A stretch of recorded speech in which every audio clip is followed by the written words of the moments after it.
enough people have asked me about this, so I am going to demonstrate for you how I henna my hair. My hair is really dirty right now. You can see it's like greasy. There's some outgrowth. Oh, look, there's a gray. I have a gray hair right there. Woohoo! I'm going to show for you how I do my henna. So this is the kind of henna I use. It's Avogol. I use copper mixed with red because red covers gray better, and I like the highlights that copper gives. This is more than 6 weeks outgrowth. You can see the color isn't faded. It isn't brassy.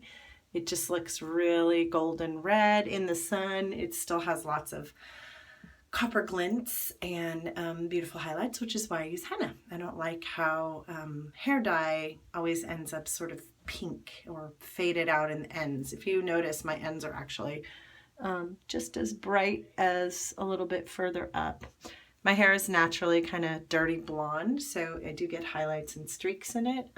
If I use any kind of lemon juice in the sun, I get lighter areas than darker areas, which you can kind of see in the red. Anyway, Avogol is pretty simple to use. My hair takes about 4 scoops because it's long, and I try to get the henna over the whole thing. If you're just touching up your roots, you can do maybe just 2 scoops. Again, it's natural. It's the, what do they call it? The first fresh henna in America. So I've been using it as long as I've been using henna, which is like 15 years.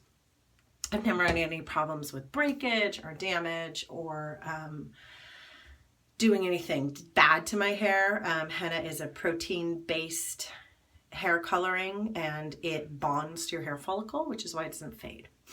So the first thing you need is to take your henna and mix it with some boiling water, and this is what it looks like. Yummy. Kind of smells like, I don't know, like wood, like wet wood. I like it pretty thick and gloppy.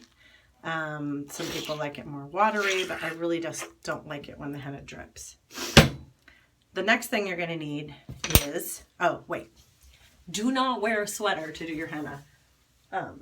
It will drip on you and on your neck and stuff. I use gloves. It doesn't come with anything. It comes in a container with a scooper.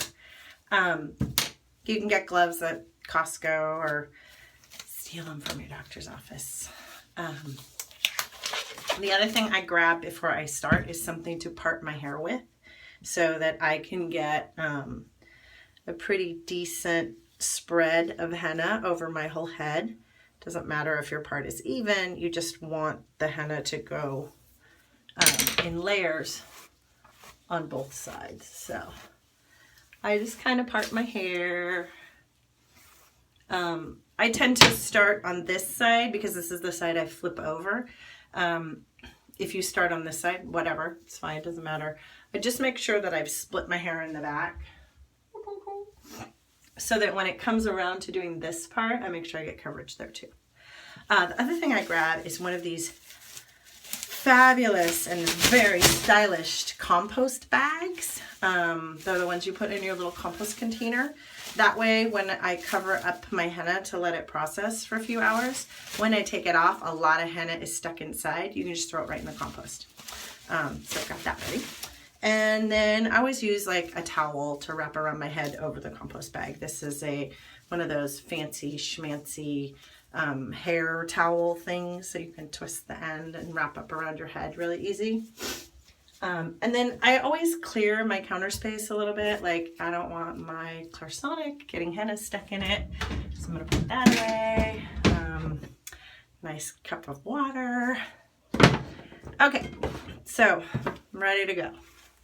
So like I said, I'm gonna part my hair down the middle, and you can see there's a couple, look, there's another gray hair, woohoo! There's another, there's my natural color, like right in there. You can see like there isn't a hard line where the henna ends and where my natural color is, because henna doesn't actually lift color or deposit color. Well, I guess it deposits color, but it doesn't lift color from your natural hair color. So it leaves your natural hair color and just layers red over the top. So that's how I start. Aww. I'm gonna goop it all the way down my part. A pretty wide swath till I get to about here. And then, let me grab a rubber band or a clippy. I'm gonna clip the one side. I like to clip one side of my hair together or rubber band it together so that when I flip it, oh, well, you'll see. I flip it over, it doesn't get mixed up. So just like with regular hair color, you're gonna then part your hair pretty close to the original spot and do another swath of henna. Bloop. I moosh it the direction I'm going. It just spreads it out a little bit more. You'll notice I'm only going about this far from the roots because I'm going to work it in to the rest of my hair later. The rest of my hair has been hennaed a lot of times, so it doesn't really need as many layers or as much as the new growth. Oh, fancy henna spreading applicator. I have my needle hopper. All right, so I'm just gonna keep parting and moving my way down the side. And I'm gonna pause you now. I'll just come back when I get over the top when I'm ready to do the back.